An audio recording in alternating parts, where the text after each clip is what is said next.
it's like project management is like it's a separate discipline. It's like it's like medicine.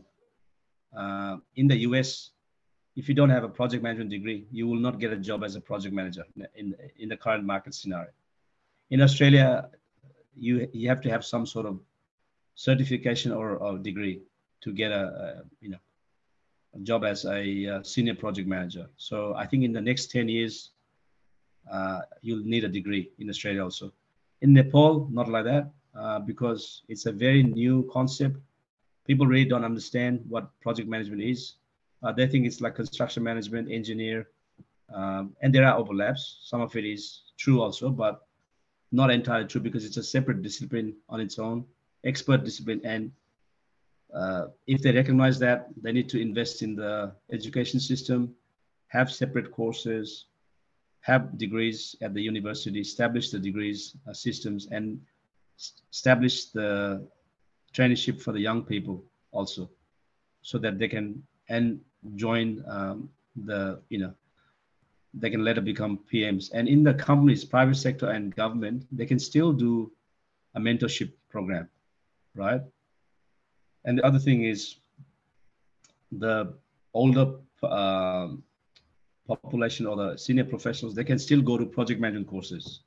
So it's not like there are many professional project managers, highly qualified in Bangladesh, who can teach these professionals, experienced professionals, the concepts about project management also.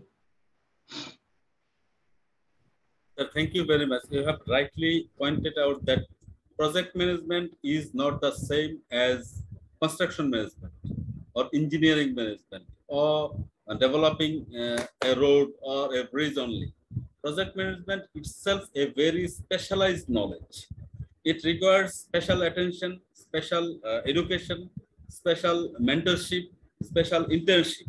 So to develop or to create good project manager here in Bangladesh or any country, developing country or Nepal, the government should at first separate the faculty, establish a new facilities, as well as recruit the skilled or experienced project manager, as well as teachers, professionals to teach the newly enrolled students, and also train up the professionals for creating good project managers. Thank you very much, sir.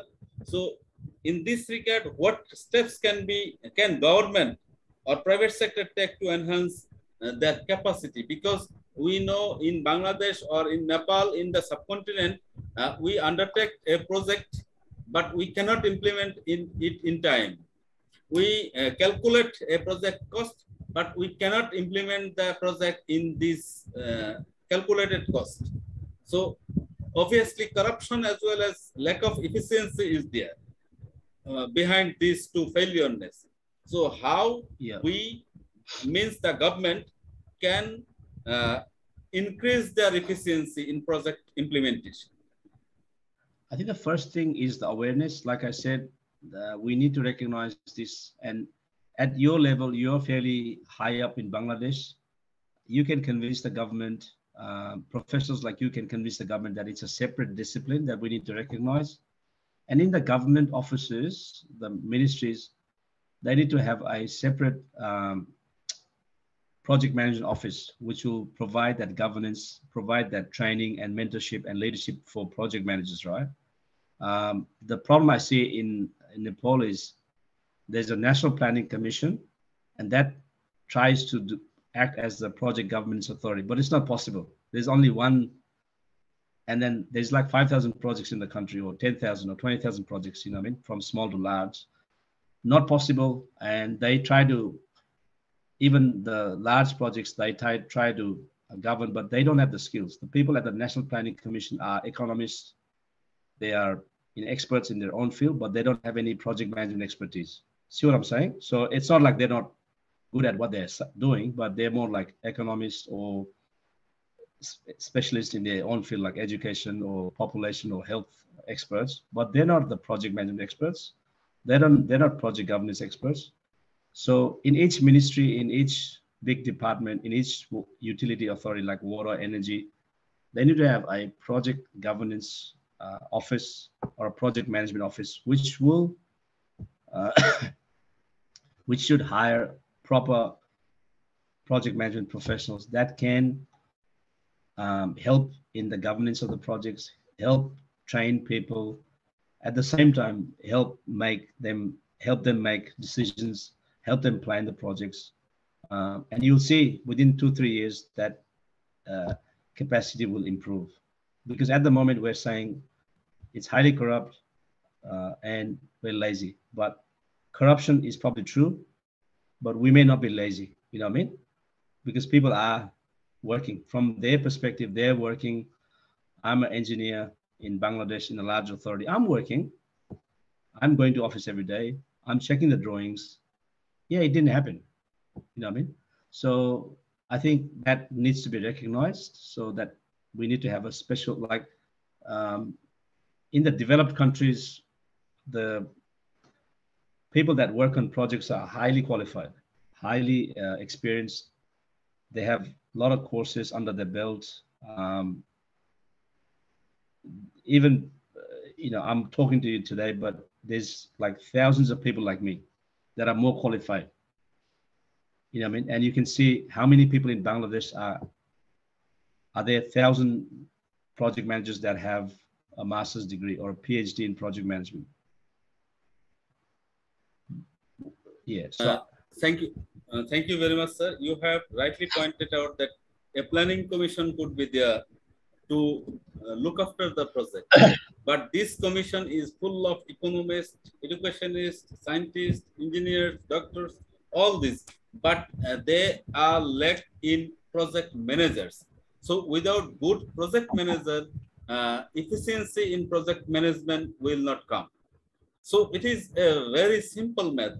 If you would like to improve your project implementation skills, then please engage right person in the right place at the right time. So thank you very much, sir. And now I would like to share one perspective that till now, maybe in Bangladesh as well as Nepal, it could be common that we were the part of the least developed countries, LDCs.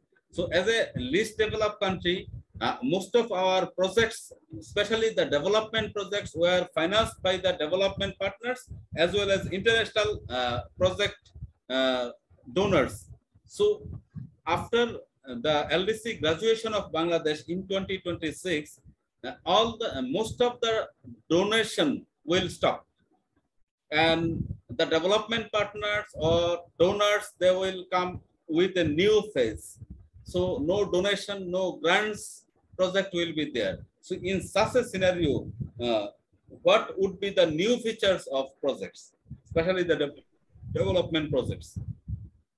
I think we talked about during this interview, we touched upon it. But if we say it formally, which you already have the tools. So Bangladesh already has build, own, operate, transfer projects, right? Where the foreign investor can own the project for so many years, and then they can hand over public-private partnership projects. But I think, and Nepal also has had that since like 20-30 years ago, almost more than 20. But again, the problem with these projects is we lack clarity.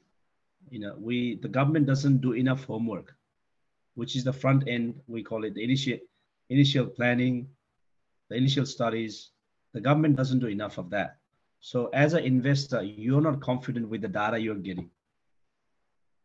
How would you be? Because you're investing in the business, right? So the government will say, they'll have this summit. Each year the government will have a big summit. They'll spend a lot of money on the summit, on the marketing. I would rather the government spend money on the research, on the projects they feel that is vital to the economy of the country, and give good data, do a lot of the planning themselves, get the approval themselves, and then they can get the private sector to, let's say, build an airport, build a car factory, build a hydropower plant. But that's not happening. What happens though is the government will say, hey, come and invest.